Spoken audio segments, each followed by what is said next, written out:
Well, good evening, ladies and gentlemen. This is CVN News, and we have the rare chance tonight to speak with a individual who has brought a incredible story to the world's attention.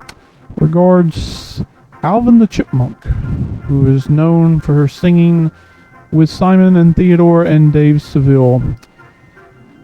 Let me just ask you, Mr. Carter, to begin with, can we see this document that you have acquired through your archives? Because CBS won't allow us to see this thing. This is the actual document, guys. I wanted to make a shot of this so you guys could see what it really is, and it's a photostat copy.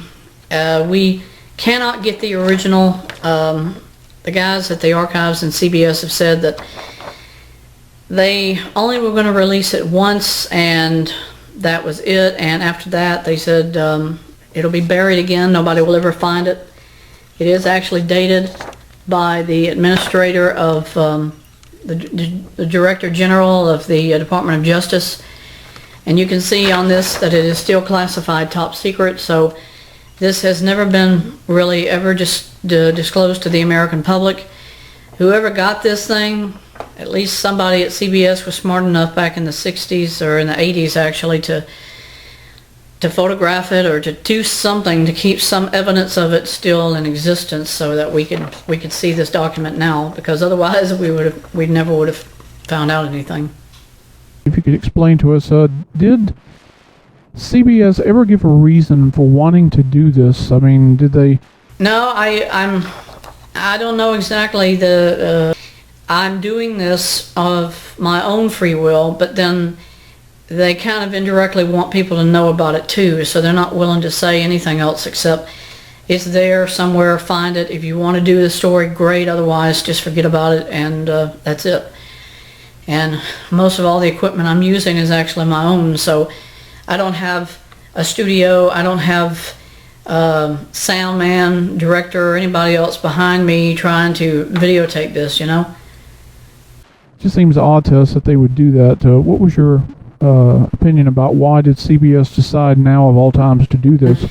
The only point behind us doing this video to do the documentary was to really just explain it to people what happened, and the fact that you know, things are going so bad in this world, the country, and yet here you have a story like this and it's been suppressed for 50 years, and then all of a sudden the media says, well, if you want to do it, if you do, great, don't forget about it, you know, and they're not taking responsibility really to bringing closure to this whole thing. You know, and 3 years earlier, or 2 years earlier, you had John F. Kennedy assassinated.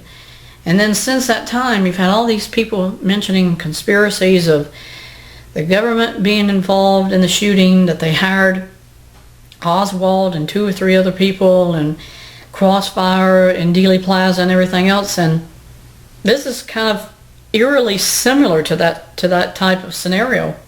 You had a conspiracy of a record company who did this sort of thing, and then turn around and hired somebody to come in there and shoot the assassin in prison, because they knew he would talk eventually, so they had to get rid of him. And once they did, then the Department of Justice was smart enough to have gotten involved, and they found out who it was, and they arrested him. And then they were actually assassinated in prison by the same people because they didn't get paid.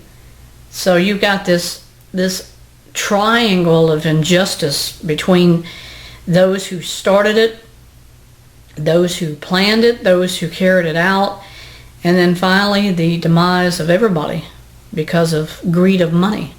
Nobody wanted to pay anybody. And then they assassinated the assassin.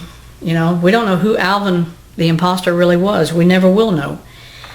This document doesn't tell me anything about who it was that took those shots and fired at Dave Seville, and we'll never know.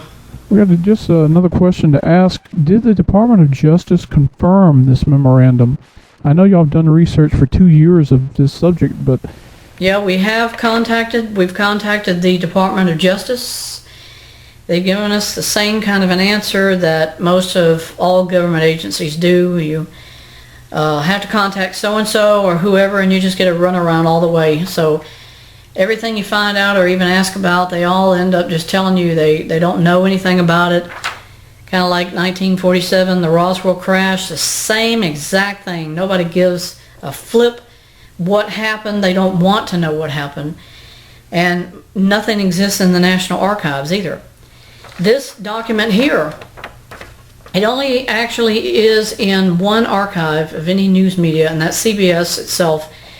And National Archives says we don't have anything about this anywhere.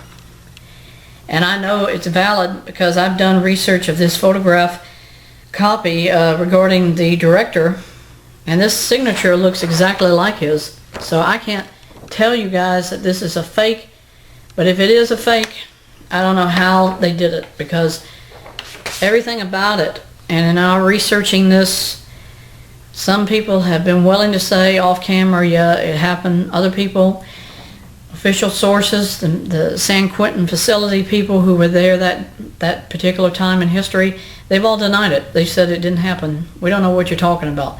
So it's still a suppressed issue. They still won't speak of it publicly about anything.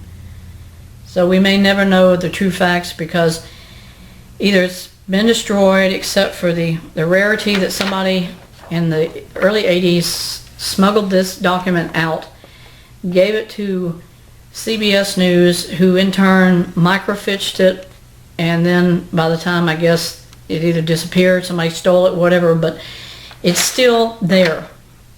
It's still in the archives. On behalf of CVN and all the viewers in Canada, thank you for answering our questions. Well, thank you very much for the chance to speak with you and to get this whole thing out in the open. My father did it 50 years ago for CBS, and I feel lucky enough that I can finally put closure to what he began and what he reported back in the those early mornings of 1965, when Christmas morning all the kids were getting up to to do what they do on Christmas morning. You play games, you open your presents, and it's just a family time together. I mean, it's never going to be like that again, but isn't it sad? Nobody knew or remembers what happened after all these years. It's sort of like they brainwashed people. If not, it was just the lack of, kind of like disinformation that the government was throwing out at people, that they could not talk about this anymore. And nobody has mentioned it ever again. So now we'll never know what really happened, except for what this memorandum tells us. That's it. That's all we'll ever know, is what was reported. This event, which in Canada nobody even heard of either. I mean, I don't ever recall that being mentioned. So again, thank you for sharing this tonight on CVN, and good night. Thank you. To learn more about the history of television, the Library of Congress suggests these books. Television by Michael Winship, Tube of Plenty, The Evolution of American Television by Eric Barno, or The Tragedy of That Christmas Morning in 1965 by David Carter Jr. and An Album of Television by Carol A. Emmons. These and many other interesting books are available at your local library and bookstore. Visit them. They'll be happy to help you read more about it.